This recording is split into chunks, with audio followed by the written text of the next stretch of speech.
Nadie vino a aprender algo. ¿Cuántos vinieron a aprender algo en esta noche? ¿Alguien vino a entusiasmarse con el libro del Apocalipsis? ¿Cuánto es suficiente del Apocalipsis? ¿Cuándo es suficiente? Paco dice, cuando yo te diga. Hemos estado hablando sobre el Apocalipsis y se ha convertido en una serie bien interesante y la gente de veras se ha mostrado interés en lo que estamos haciendo, así que entendemos que es del Señor. Yo me pregunto, de lo que hemos estudiado del Apocalipsis, ¿alguien puede decir algo? Alguien tiene que comentar algo de lo que ha aprendido. ¿Alguien ha aprendido algo en particular? ¿Será alguien por ahí? Quieren hablar con el micrófono. Eliezer, ¿qué tú has aprendido del Apocalipsis? No, si aprendiste algo, pues tienes que decirlo, por supuesto. Por lo menos antes o siempre se ha enseñado que, ¿verdad?, el reino todo era después y todo lo bueno era después. Y aprendimos que no, que Dios quiere que el reino sea desde ahora entre nosotros. Amén. Que sí va a ser cuando, ¿verdad?, uno pase o Él venga, pero sí Él quiere que se manifieste ahora. Amén. Una buena manera de interpretar. Sí, ya. Hay un reino presente ahora, eso es verdad. Que no todo lo bueno viene después. No todo lo bueno viene después. Podemos saborear su hermosura ahora. Pero que no hay que coger el miedo al libro del Apocalipsis. Que no hay que coger. Esa hay que escribirla. No le cogemos miedo al libro del Apocalipsis. Muy bien, Manuel. Yo me fui cuando estaban empezando, el primero, el segundo, por ahí. Pero pues lo que puedo entender es que Dios siempre hace provisión para lo suyo. O sea, el plan de Dios no se completó en morir en la cruz y ya, y entonces crees en Jesucristo y serás salvo. Hasta el final de los tiempos, Él sigue teniendo provisión de lo suyo y los protege. En ese proceso difícil, Él los protege. Él los protege. La revelación del Apocalipsis es para cuando se escribió, para el presente y para el futuro. Dios siempre hace provisión en todo. Más importante, hemos visto, una de las cosas, y lo pongo de mi parte, es la revelación que hay en el libro. Más allá de una simbología y de una numerología, hay una revelación. ¿Quién lo entiende? Voy a decir algo. Los seres humanos nos gusta ponerle caras a todo. Para los seres humanos, todo tiene una cara. Todo tiene una forma. Dios nos da una revelación y queremos ¿cómo? Enmarcarla. La bestia de los 7 cuernos con los 7 ojos, queremos ponerlo ¿cómo? Como una bestia de 7 caras con 7 ojos. Es probable que haya algo de eso. Pero más allá de eso, hay una revelación de Dios en eso. Tenemos que abrir nuestro entendimiento, tenemos que ver todas las posibilidades. No le estamos restando a la palabra, al contrario, le estamos añadiendo a la palabra. O sea, vamos a romper estructura y vamos a abrir y vamos a ver que hay una revelación de Dios. Hay maneras de estudiar el Apocalipsis, hay formas. Me gustaría presentarle en un momento 4 maneras de estudiar el Apocalipsis según este autor, un autor bien conocido. Me gustaría enseñarle, Manuel, levantaste.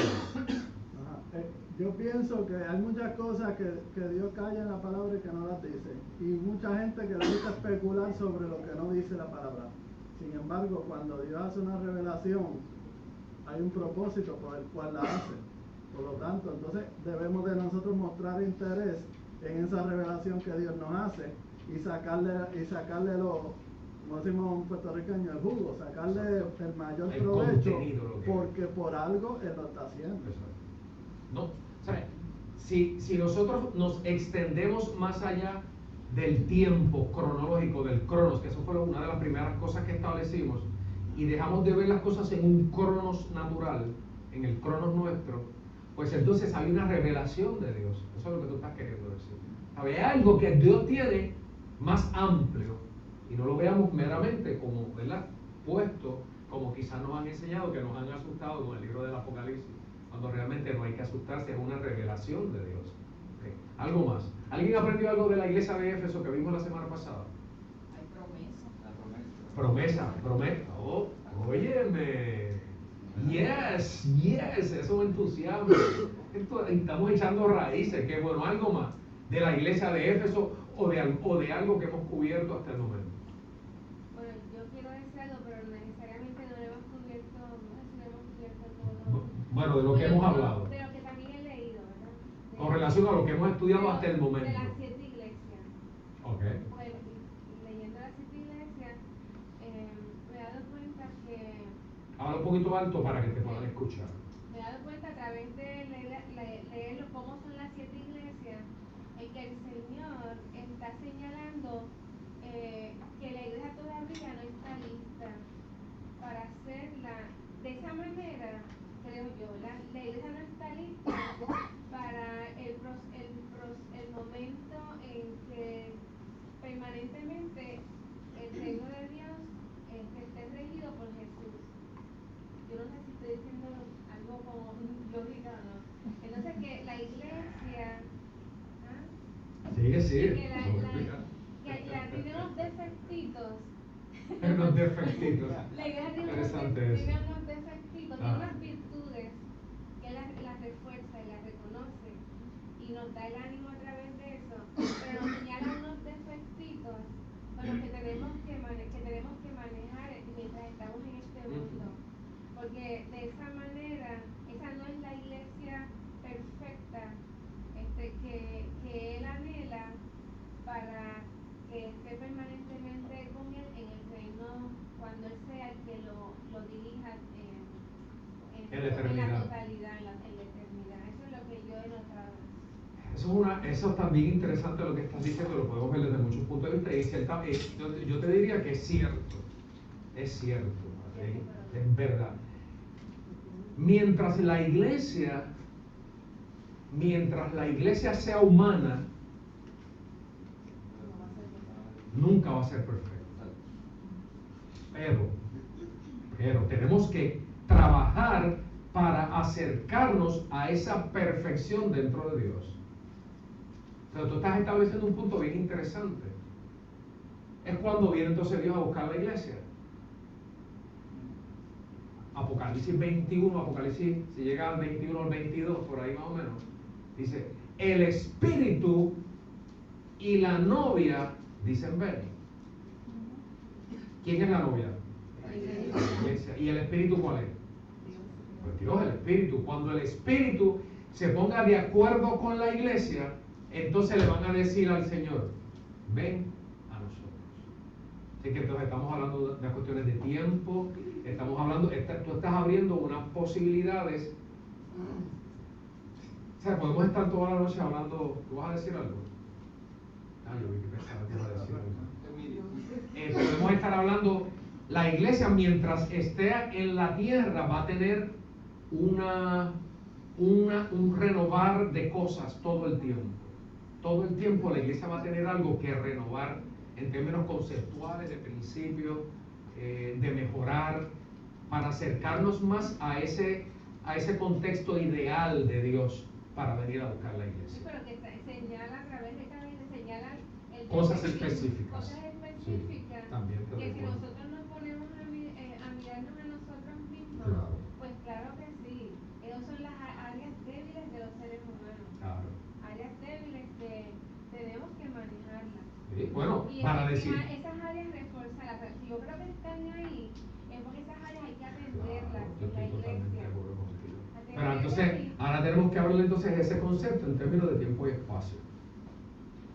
Pero sí, acuérdate que la iglesia, como la iglesia está en la tierra, siempre va a tener algo que ir mejorando, las generaciones una tras otra, hasta que, ¿verdad? Hasta que se cumpla en el Señor lo que haya que hacer.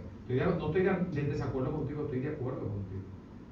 Pero es cuestión ahora entonces, sí, de cómo va a suceder eso, cómo lo vamos a trabajar y hasta qué generación se va a trabajar, si es que lo vas a poner en términos generacionales, en términos de tiempo o espacio también. Bueno, yo creo que, déjame decir algo más. Espérate que Yo creo que eso Ricardo, es se va a a largo ver, tiempo, ¿verdad? Dame un Eso es a micrófono, largo para que se vea. tiempo. Pero también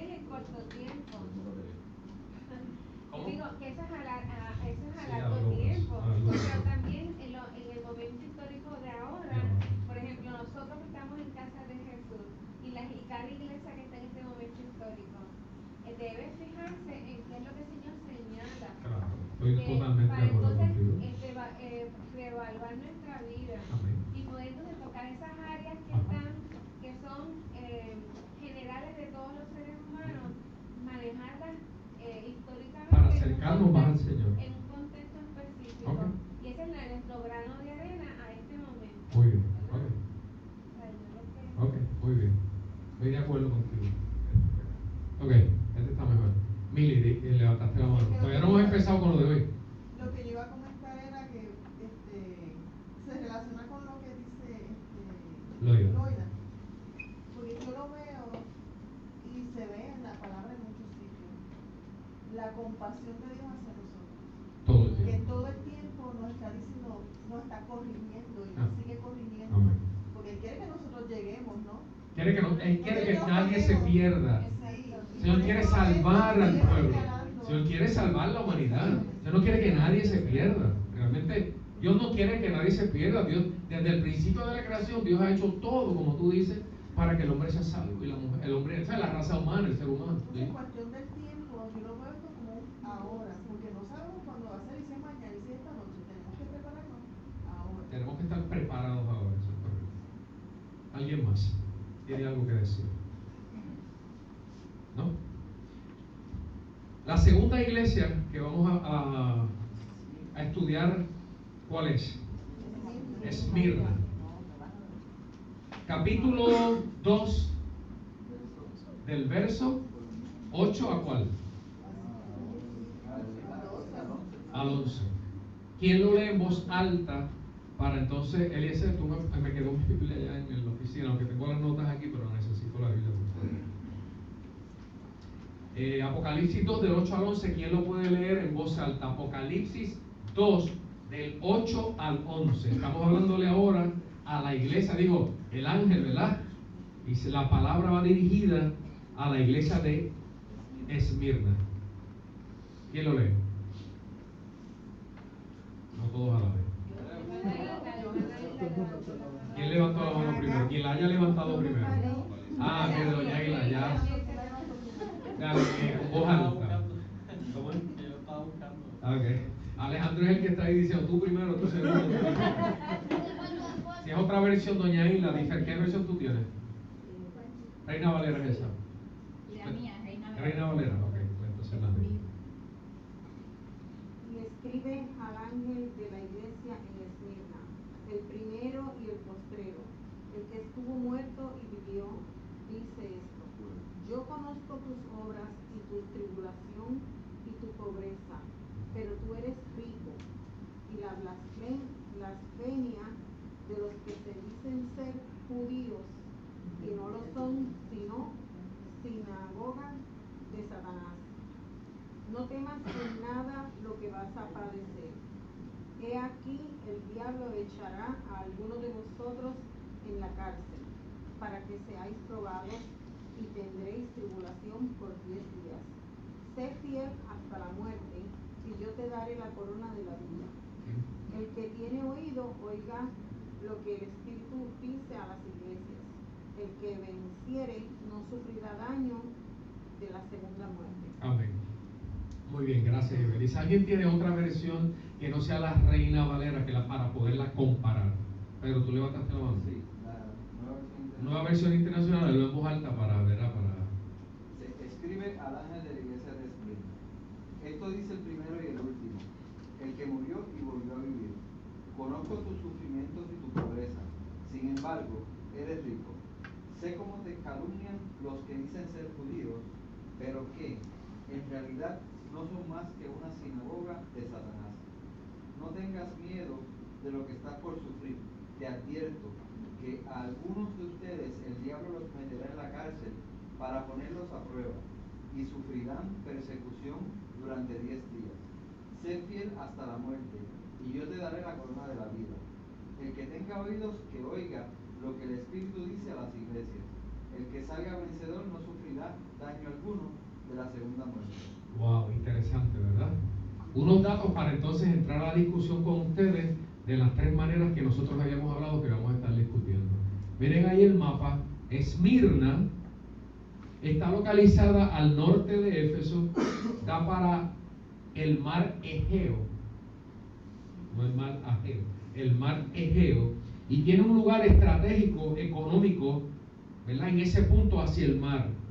Se conoce o fue conocido por sus puertos, por el comercio y por los mercados que existían en ella.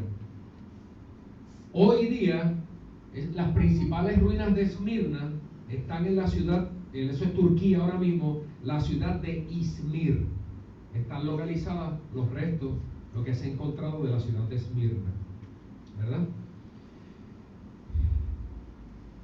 Se asemeja en la historia, algunos estudiosos dicen que se parece este mensaje, ¿verdad?, de sufrimiento, este mensaje de la pobreza, se refiere a algunos momentos específicos de la historia de la iglesia cristiana que se puede haber conocido como la época de los mártires, ¿verdad? Muchas veces entre el año 100 y el año 300 hubo un tiempo en la historia donde hubo edictos, donde había mucha persecución de los cristianos y muchos teóricos dicen que esto proféticamente se refería a esos tiempos de la historia donde moría la gente, mártires, los mataban por ser cristianos.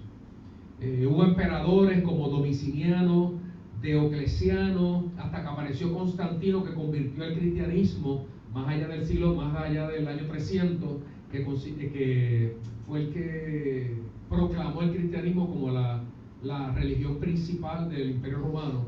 Pues durante todo ese tiempo anterior hubo muchas muertes, ¿verdad?, y persecución de los cristianos. Y mucha gente, muchos teóricos, algunos teóricos hablan este mensaje de Esmirna proféticamente como ese tiempo que iba a pasar.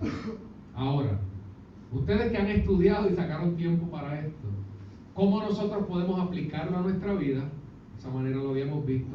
¿Cómo lo podemos aplicar a la iglesia? Y cómo lo podemos aplicar también de manera profética. Y abro el panel para que ustedes hagan sus aportaciones. Los que estudiaron, ¿cuántos estudiaron? No todos a la vez.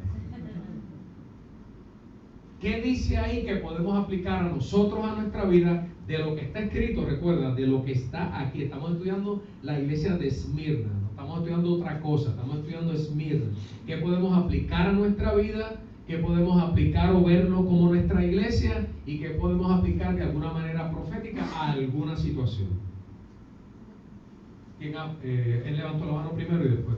Oye, Alejandro, ¿podemos dar un micrófono para que se escuche? Porque Cristina nos está oyendo y me gustaría que ella escuchara los comentarios de los que están hablando. Sí. Primero levantó la mano Manuel y después levantó la mano Mili. Tengo dos Mili aquí, Mili 1 y Mili 2. Sí. Ok. Nos está dando ver ese pasaje de que Dios, no, como dijo ahorita, Dios hace provisión de nosotros, pero los enfermos, los cristianos se enferman, los cristianos mueren, los cristianos los asesinan, los cristianos los meten presos. O sea, está hablando de una realidad tan natural que el que predique otro evangelio que diga que cuando tú te conviertes todo el pinche sancrín y de ahí para el cielo y de ahí para Hollywood, pues no está predicando el evangelio correcto. La iglesia de Dios padece las mismas persecuciones que padece el mundo y hasta más. Muy bien, me parece bien. Hoy tú eres el asistente número 1. Mili. Bueno, para aplicarlo a mi vida es aguantar esas críticas, no dejarnos llevar o aflojarnos por las críticas que nos hagan los demás. Exacto. Muy bien. ¿Quién más? ¿Alguien más? ¿Alguna otra aportación? Madeline. Pon el micrófono ahí, que hay gente escuchándolo para que nos puedan entender. Que nos está diciendo que vamos a sufrir persecución. Ajá. Porque aún en este tiempo moderno sufrimos persecución por su causa, pero que si vencemos eso y nos mantenemos fiel, pues tenemos nuestra corona de vida. O sea que hay una promesa del mantenerse fiel. Exactamente. Muy bien. ¿Quién más? ¿Alguien más? Te voy a decir algo, cómo comienza el verso 9. Te voy a decir algo. Sí, pero que aquí dice que no es a todo el mundo. O dice. Espérate, que con dice relación a qué tú estás hablando. Estoy hablando de la cuestión de la persecución, lo que va a ser, dice, no temas en nada lo que vas a padecer. De aquí, el diablo echará a algunos de vosotros en la cárcel. Está hablando de cuando las dificultades da la impresión que son las dificultades en las que somos probados y que de alguna manera el enemigo está detrás de todo eso. Entonces, explícame, no te entendí. No. Lo que pasa es que si tú estás hablando del contexto que Madeline está diciendo. De ahí me surge la idea de lo que ya comentó. ¿Qué fue lo que Madeline comentó? Que por la causa de Jesús vamos a padecer.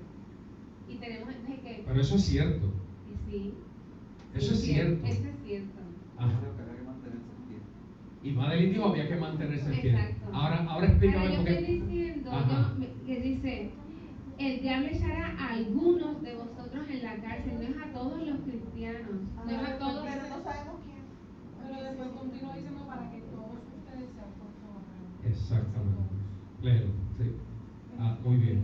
No dice, por lo menos mi versión dice, el diablo echará a algunos de vosotros en la cárcel para que seáis probados y tendréis tribulación por 10 días. No especifica a todos en esta versión. Dios habla y dice, no tengas miedo de lo que vas a sufrir, pues el diablo meterá en la cárcel de ustedes para que todos ustedes sean puestos a prueba y tendrán que sufrir durante el día. Pero fíjate, mantente fiel y no lo... O sea, que esa es otra interpretación, porque aquí dice para que seáis probados. Entonces, como no estáis todos, el referente aquí es algunos. Sí, pero no podemos descartar que la iglesia en general es perseguida. O sea, lo que Madeline está diciendo, lo que Madeline está interpretando es correcto. Yo te digo que toda la iglesia tiene persecución. Lo que pasa es que si tú estás mirando, déjame solamente añadir algo. Yo te entiendo lo que tú estás diciendo. Lo que quiero decir es que lo que puede pasar es que no sea el mismo grado de persecución para cada uno. Distinto. Pero todos nosotros, toda la iglesia, mira, yo te voy a decir algo. Y no es que nosotros seamos perseguidos, pero de alguna manera para esta iglesia llegar hasta donde ha tenido que llegar, hemos sufrido persecución. ¿De qué manera? Los permisos no salen a tiempo. ¿Cómo? Bien, yo creo que todo es más simple. Habla de Satanás y eso, y rápido queremos encajonar y ponerle cara.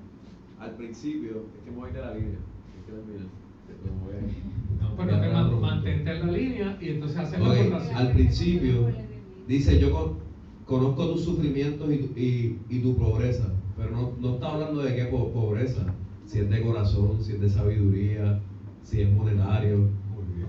Entonces si lo traes al contexto de ahora histórico, ahora más adelante que vamos a ser perseguidos y que nos vamos a sentir fuera, es lo que la sociedad, ¿verdad?, ha creado, lo que es bueno y lo que es malo. También eso y nosotros nos hemos salido, ¿verdad?, nos hemos puesto como que es lo malo. O sea, que yo creo que es hasta más simple, que no es tanto la persecución esa que a lo mejor pensamos cuando sentimos, ¿verdad?, cuando escuchamos la palabra persecución, sino es esto mismo que nos han ido sacando fuera y señalándonos como que somos eso, y en verdad no somos malos. ¿Tú sabes qué pasa? Todas las contestaciones son correctas. O sea, realmente toda la iglesia va a ser perseguida. Eso es de esa manera. Todos nosotros vamos a sufrir en un grado u otro, unos más y otros menos. Eso es así. ¿Tú entiendes? No podemos decir, mira, no puede ser que yo no voy a sufrir o yo no voy a ser perseguido. Es probable que tú seas perseguido de alguna manera, o la persecución es, como dice Eliezer, conceptual también puede ser. ¿Okay? Es añadiendo a lo que tú estás diciendo, lo que quiero decir. Pero dime. No, pero que en el caso de, en otro asunto ahora, el caso de la pobreza que él menciona, que dice que no especifica cuál es la pobreza, pero en el contexto histórico del momento dice que los cristianos en ese momento eran gente pobre, probablemente a causa de algún boicot económico, espiritualmente eran ricos. O sea, que en ese momento histórico la iglesia fue perseguida en el sentido de que se les evitaban que pudieran mejorar, Exacto. Económicamente hay un boicot contra ellos. Exactamente. Entonces, el Jesús lo que está diciendo es que están pobres económicamente, pero ustedes son ricos espiritualmente. Entonces, Y a mí me parece que cuando se interpreta un texto, primero uno tiene que ver lo que dice directamente el texto, ¿verdad? Entonces, como parte de la explicación también está el contexto. Hay que dar contexto histórico del momento para ver cuál es la razón por la cual aquí se dice pobreza y también se dice 10 días. Entonces, todo eso hay que saberlo para entonces ir después a lo que aprendemos. Exacto. Lo que aprendemos lo podemos aplicar. Entonces lo que Eliezer está diciendo no queda fuera, porque el contexto histórico que sucedió hace 20, ¿cuántos siglos atrás?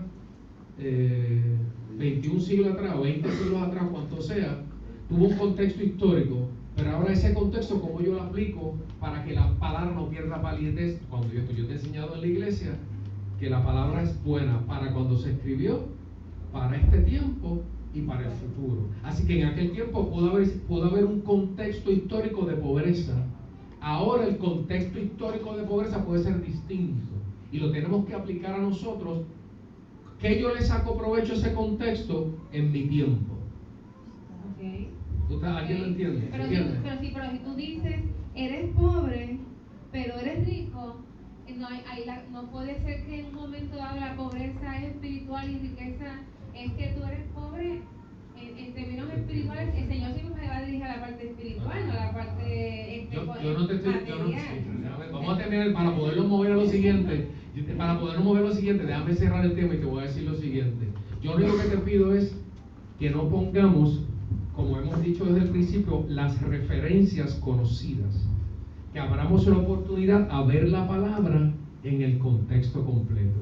Que sí hay un contexto natural que está ahí, pero también en el tiempo de nosotros, en esta iglesia, mira, ustedes han producido, voy a decir algo más, ustedes han producido en este año, en esta iglesia, le vamos a dar el informe financiero este próximo año, este mes, el mes que viene. Lo que pasa, estamos haciendo los números y estamos haciendo ese tipo de cosas. Ustedes se quedarían asombrados con lo que la iglesia ha producido,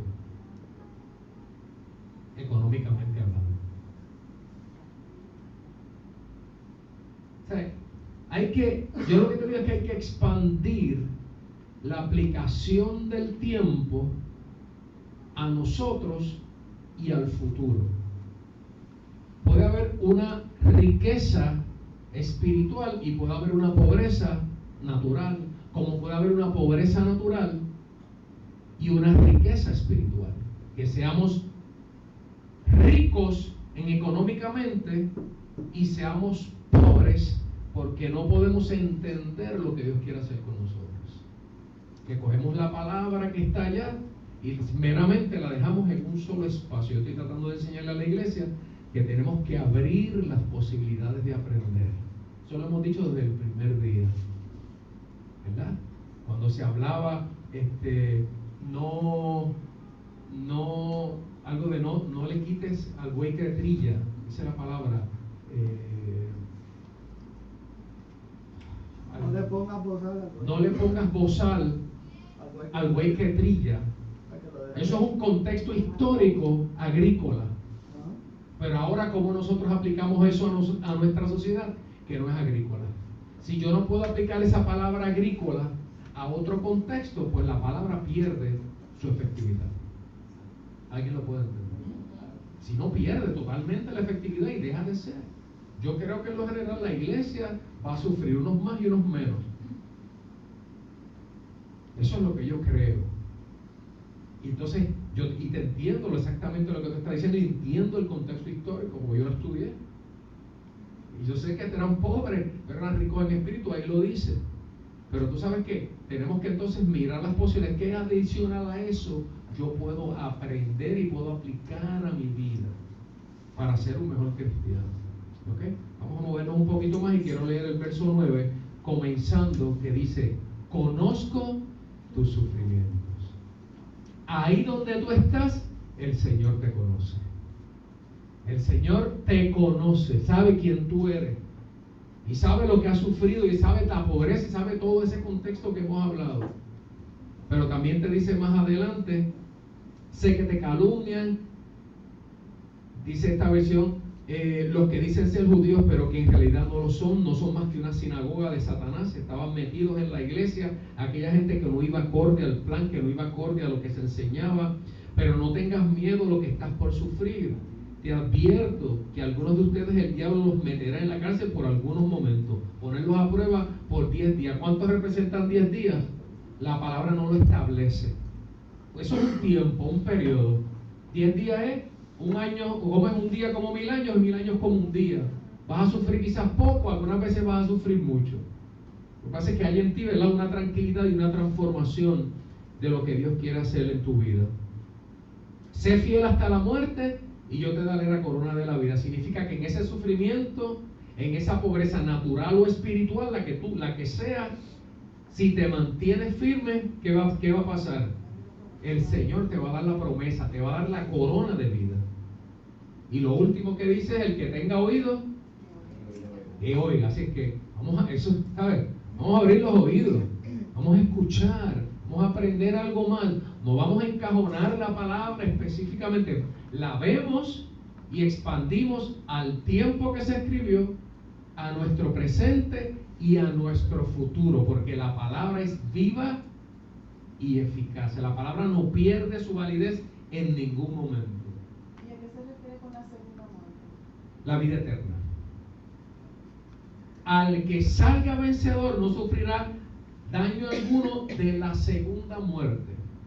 La segunda muerte es la entrada a la vida eterna. Cuando dejemos nuestro contexto natural, ¿verdad? Si morimos en ese sufrimiento, si el diablo nos persigue, ¿verdad?, y perdiéramos la vida natural, ¿verdad?, si eso pasara, pues no pierdes esa segunda, esa entrada a la eternidad de Dios, o esa entrada a la vida, ¿sabes? ¿Cuál es la primera muerte? Esta, Y la segunda. la vida eterna. No, pero será no entrar a la vida, será vivir no con Jesús en la vida eterna. El que salga vencedor no sufrirá daño alguno de la segunda muerte. Eso es lo que está diciendo Dios. Lo que pasa es que la gente identifica, como dice, la primera y la segunda, o sea, en cuestiones de segundo, de que te moriste y ya estás en La segunda muerte es la entrada, no entras a la vida eterna. Exacto, sí. Eso, que no entras a la vida eterna. Por eso. Y ahí moriste dos Te veces. mueres Si no, moriste una vez. Si no moriste una vez. Exacto. Perdón si lo dije mal, perdona, fue que yo lo tenía aquí en la mente. La segunda muerte es no entrar a la eternidad. Déjame corregirlo. Perdón, me equivoqué si no lo entendí correctamente. Tú lo entendiste, Madre lo entendió y ustedes lo entendieron. Pero la mayoría estamos en 50-50. Tú lo entendiste allá y lo entendiste allá. Willy, tú lo entendiste acá. ¿Lo entendieron? Dime. Puedes comentar sin problema. Dime. ¿Está bien? El que salga vencedor no sufrirá daño alguno de la segunda muerte. ¿Algo más? ¿Alguien más tiene algo que añadir o preguntar o decir?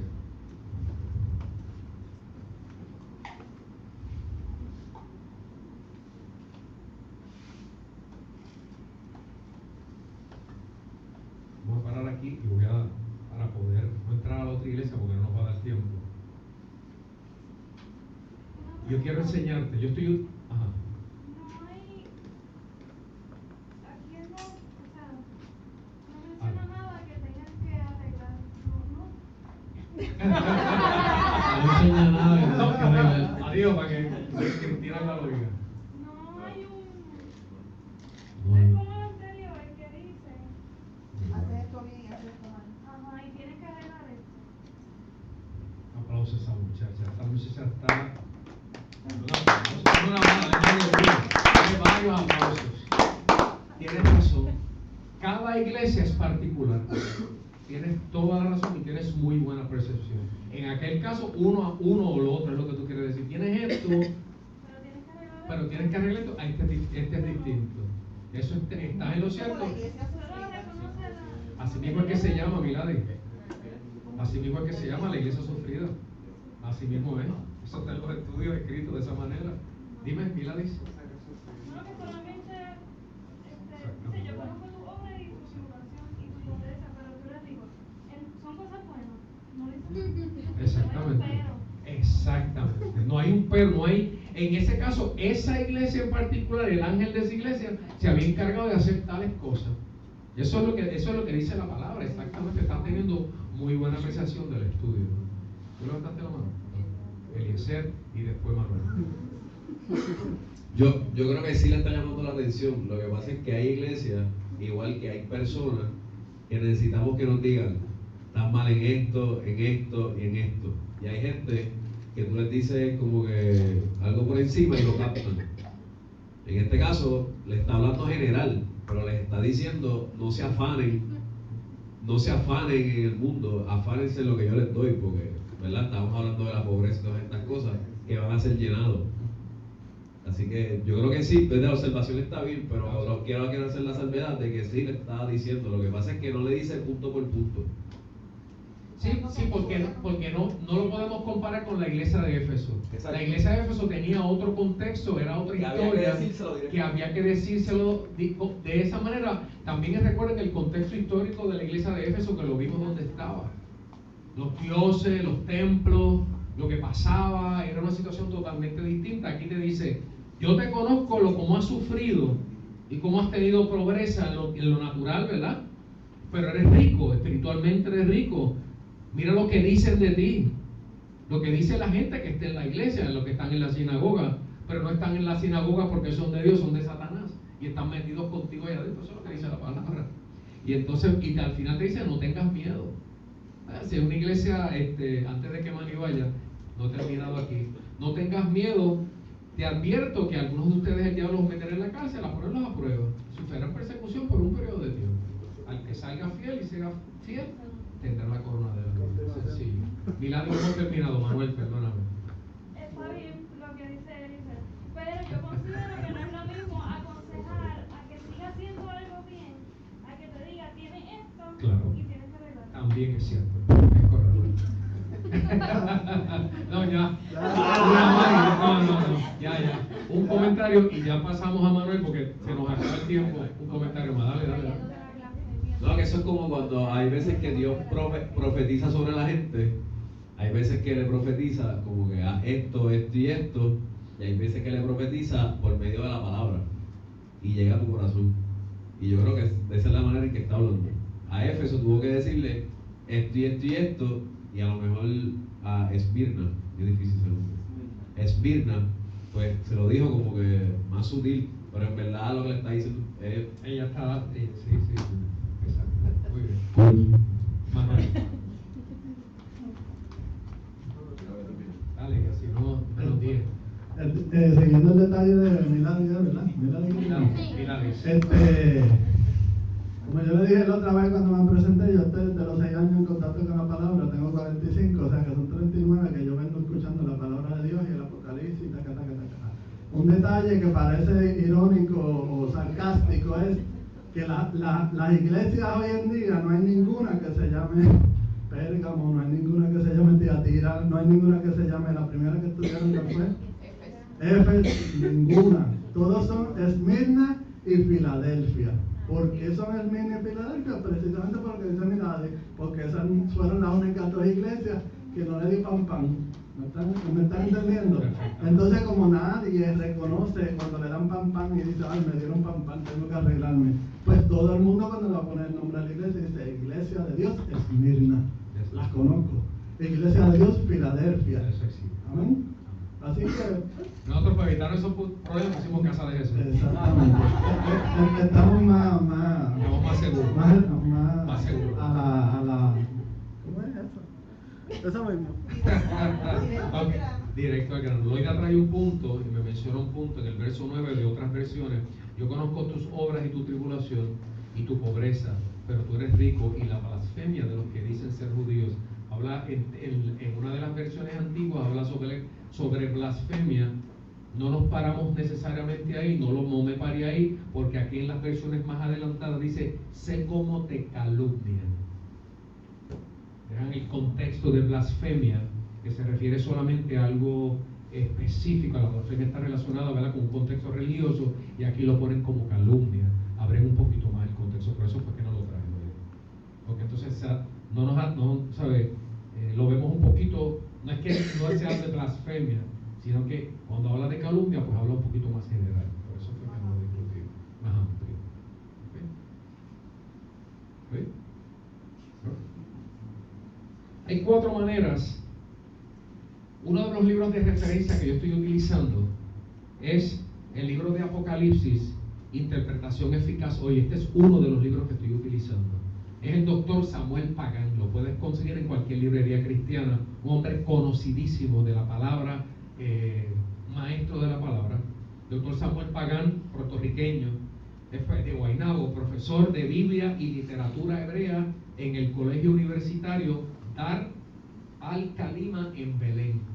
Hoy por hoy vive en Israel y su esposa. Él ha escrito más de 30 libros y esto es uno de los libros que él ha utilizado, un hombre conocedor de la palabra. Y en la página, quiero leerle solamente rápido esto. En la página 58 de su libro, comenzando en la página 58, habla o escribe sobre la historia de la interpretación. Cómo interpretar el Apocalipsis. Estoy utilizando su libro. Y él pone 4 maneras de interpretar el Apocalipsis. Si algún día tú tienes que estudiar, pues para que tú sepas lo que están anotando. Y ya con esto terminamos. Como dijimos al principio, Apocalipsis, la gente tiende a ponerle caras y formas y tiempo a lo que se revela en la palabra. Y yo le estoy diciendo a ustedes que va más allá de la revelación. Que hay una revelación que Dios nos quiere hablar, pero entonces Él establece 4 maneras de entender el Apocalipsis. Número 1, 4 perspectivas teológicas o metodológicas de establecer en el libro. Página 58 en adelante. La número 1 es la ahistórica, histórica con una al frente, ahistórica, poética, espiritual o idealista. Esa es la número 1. Ahistórica, poética, espiritual o idealista. Y según esta metodología de interpretación, estoy leyendo el texto que él escribe, el autor del Apocalipsis presenta estas verdades y no están dirigidas a ningún momento específico de la historia. Son general, que ahí cabe lo que tú dices, Madrid, que es una buena interpretación, ¿verdad? Lo que tú estás diciendo. No pertenece específicamente a un momento histórico específico. Número 2, la segunda perspectiva teológica es la histórica. La histórica, pues se refiere más un poquito a lo que Loida está diciendo. Este método de interpretación estudia y entiende la obra como una profecía simbólica de toda la historia de la iglesia hasta la segunda venida de Cristo y el final de los tiempos. Según esta interpretación, Juan la vaticina el futuro hasta el fin del mundo. La histórica es como específica, ¿verdad? Número 3, la futurista o mileniarista, que pues sencillamente cuando tú estudias el Apocalipsis bajo esta interpretación, lo ve como lo dice la palabra, solamente al futuro, solamente allá. Que hay eventos, lo que se dice aquí en la palabra en el Apocalipsis, todavía no ha pasado nada de lo que ha pasado, es futuro. Y será futuro siempre, porque vuelve a leer en 20 años y es futuro otra vez, ¿verdad? Pero eso es una manera de interpretar el Apocalipsis, eso está ahí establecido, eso es verdad. Y número 4, esta perspectiva teológica o metodológica es la preterista o la crítica. Esa es la número 4, preterista o crítica. Y según esta metodología, todo lo que está escrito en el Apocalipsis ya pasó. Preterista es que ya pasó, ya el Señor vino, ya los caballos del Apocalipsis, ya las iglesias, todo el mensaje que está ahí en la iglesia, en la Biblia, ya pasó. Ya fue en el año, básicamente lo ponen en contexto histórico para el año 70 después de Cristo. Número 1, la ahistórica. Número 2, la histórica. Número 3, la futurista. Y número 4, la preterista o la crítica. Usted escoge la que usted quiere. Y si ya pasó, ¿es solo un mero cuento histórico? Si ya pasó, no sigue un mero, no es necesariamente un cuento. Si ya pasó, pues se estableció, no es como que mera historia. Ya pasó, ya está ahí y eso se cumplió históricamente y bíblicamente. Pero no es como que no le resta importancia. Si te quieres decir la que no tiene importancia, no tiene la importancia, pero ya pasó. Y de esos 4 enfoques, ¿cuál es el más Incorrecto. no, correcto, O no? aquí no Es tiene que que tiene ver- una vigencia o una amplitud mayor porque esa preterista son extrañas. ¿Verdad? El preterismo, Preterista. en la historia de la iglesia cristiana, el preterismo en los últimos años ha cobrado mucho auge. El preterismo es, ya Jesús vino, ya se cumplió todo. Y ya vivimos en ese cielo, en esa próxima, ya vivimos la segunda venida de Cristo. Eso es lo que dicen los preteristas. ¿Cuál es la que...? Tiene mucho apoyo esa. Bueno, hay veces que las metodologías que se utilizan existen unas metodologías, pero hay unas que tienen más autoridad que otras en términos para la crítica. Eso no está establecido en los libros que yo he leído, eso no está establecido en ningún sitio, porque la Biblia no es un libro ni histórico, la Biblia no es un libro de superación literario, la Biblia es la revelación de Dios. Pero ese es el punto de vista de ese autor. No, el autor no está enseñando 4 maneras de interpretar, no está escogiendo ninguna. Yo le estoy enseñando a ustedes para cuando ustedes estudien, ustedes escogen su manera de estudio. Yo quiero que ustedes tengan todos los elementos que puede tener un estudioso de la palabra. Yo no le estoy escogiendo ninguno a ustedes. Yo estoy extrayendo del libro, ni él tampoco. Ni él tampoco. Él establece, esto es un libro de referencia. Sí, yo sé, pero lo que pasa es que hay que tener cuidado con eso porque Bueno. los enfoques de cómo se interpreta la Biblia. Para eso es que estamos, para eso es que hay estamos aquí. conocerlos para poder escoger un enfoque. Uno tiene que conocer cuál es la teoría y cuál es la metodología de ese enfoque. Pero eso no- Y esa es otra, o sea, que si estuviéramos preparados en los 4 enfoques, pues yo diría, pues escojan el que ustedes.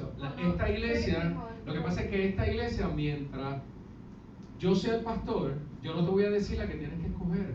Yo lo que te estoy dando son 4 formas de estudio para que cuando tú leas en la palabra, tú escojas, tú uses tu discernimiento, tú le pidas al Espíritu que se revele a tu vida y ese Espíritu te guíe al entendimiento del libro. Escúchame. Esto no es una clase universitaria, esto no es una clase de filosofía, esto es iglesia. Ahora escúchame esto. Si tú me preguntas a mí cuál yo escogería como pastor de la iglesia, y son las 9 y tengo que terminar, yo creo en la primera, en la ahistórica, esa es la larga. Según esta metodología, dice el autor, el Apocalipsis presenta una serie de verdades eternas que no están dirigidas a un momento específico de la historia. ¿Por qué yo escojo esa? Porque la palabra es viva y eficaz. La palabra fue buena cuando se escribió. La palabra es buena ahora. El mensaje de Éfeso y de Esmirna es tan real como cuando se escribió. Y el mensaje de Esmirna, Éfeso y todas las iglesias es bueno para cuando esta generación no esté, si el Señor no ha venido antes, para que esa futura generación de estos jóvenes, pues también la palabra sea aplicada de la misma validez. Y va a ser útil en todos los tiempos. Lo que Moisés dijo en el principio, lo podemos utilizar ahora. Jesús dijo, yo no vengo a quitar la ley. ¿Qué dijo Jesús? Yo vengo a que se cumpla la ley. ¿Alguien lo entiende? Pero ¿qué pasa? Él dice a su misma vez, dice, te doy un pacto que mejor. Yo te ofrezco un pacto mejor. Pues ¿qué pasa? Hay una ley que se aplica, que la podemos utilizar, que era para ese tiempo que Jesús estaba, pero es tan válida para este tiempo. Todavía la sangre de Cristo y la crucifixión tiene la misma validez que cuando pasó históricamente. No ha perdido la validez. Porque si lo vemos solamente en que es para un momento específico, pues entonces la sangre de Cristo derramada en la cruz perdió su validez. Porque era para aquel momento solamente. ¿Ustedes lo entienden? O sea, estoy tratando de romper el paradigma de tiempo, de cronos, y ponernos en el kairos de Dios, que se aplica de la misma manera cuando se escribe en este momento y al final de todos los tiempos, hasta que lleguemos ante la presencia del Señor. ¿Alguien más? Vamos. Pero la 2 no contradice, porque la 2, si es estudio como profecía desde el principio al fin, entonces el punto de vista es como revelación. También, y también es válida. Porque la 1 y la 2 son Pues, bastante. y para los dispensacionalistas, la 3 es la que es. Si tú eres dispensacionalista y tú crees en el dispensacionalismo, pues la 3 es la tuya. Y si tú eres preterista y tú crees que ya todo pasó, que ya Jesucristo vino en la segunda venida de Cristo, que fue en el año 70 después de Cristo, pues entonces coge la 4. Cada persona tiene que profundizar en la palabra, entender la revelación de Dios y decirle: Dios, revélate a mi vida lo que yo puedo aprender de este libro de Apocalipsis. Yo solamente yo creo que la palabra es viva en todo tiempo. Eso es lo que yo creo. Eso es lo que yo promulgo. Eso es lo que hemos dicho desde el principio de la iglesia. ¿Ok? Algo más. Vamos a cerrar aquí, vamos a terminar, porque ya son las 9 de la noche. La semana que viene entonces entramos a la iglesia de Pérgamo y seguimos por ahí para abajo. Este domingo, escúchame, este domingo vamos a tener al pastor Omar Meléndez ministrando la palabra. Yo te voy a pedir que tú vengas. Yo te estoy haciendo un llamado para que venga. Paco, vamos a ver cómo coordinamos, llamar, textear, Madeline. Vamos a hacer contacto para honrar a este pastor que viene con nosotros. Él es pastor de la iglesia Centro Cristiano, uno de los pastores de la iglesia Centro Cristiano Vida Abundante. Yo lo he estado conociendo. Es un hombre con un corazón bien lindo, un amable, cariñoso. Tú quieres estar con él. Realmente, cuando tú lo ves, tú quieres estar con él. Vamos a venir a adorar al Señor, vamos a cantar como nuestra mejor adoración, vamos a gozarnos con él. Vamos a prepararnos para recibir esa palabra. Vamos a orar por el domingo para que el Señor, ¿verdad?, nos hable y se revele a nosotros en la palabra lo que Él tenga para la iglesia. Él se preparó para venir a hablarle a la iglesia, un mensaje para la iglesia.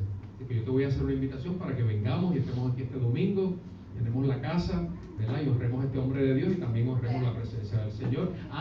Y el domingo cantamos los cumpleaños de enero en la isla. Todos los cumpleaños de enero los celebramos, hay bizcocho, hay refresco, no solamente hay una Coca-Cola, y va a haber más de una Coca-Cola por el domingo. Vamos a estar aquí. Así es que alguien aprendió algo hoy, alguien vio una perspectiva un poquito más alta en el día de hoy. ¿Verdad que sí? Ok, vamos a estar todos puestos en pie y vamos a orar. Padre, te damos gracias por esta noche. Gracias porque podemos sentarnos, dialogar, podemos discutir la palabra, Padre, así como hacían los discípulos, así hacía como la iglesia primitiva, Señor, que se sentaban, Padre, a discutir la palabra, a entenderla, Padre, a ver los puntos de vista, Padre. Yo te pido que tú pongas en nosotros el deseo de estudiar la palabra, de entendernos, de atrever a preguntar, Señor, de atrevernos a aprender y a profundizar en tu palabra, que nuestras raíces sean tan profundas que ninguna teoría, Padre, le quite validez en nuestra mente a la palabra, Señor. Llévanos en paz, llévanos en bien, Señor, a nuestras casas, que podamos finalizar la semana en victoria, Señor, y que el domingo estemos aquí temprano para alabar, bendecir tu nombre y poderte dar nuestra mejor adoración. Todo lo oramos en el nombre del Padre, del Hijo y del Espíritu Santo, y la iglesia dice: amén. Amén. Tú tienes peguelos nuevos. Dios te bendiga.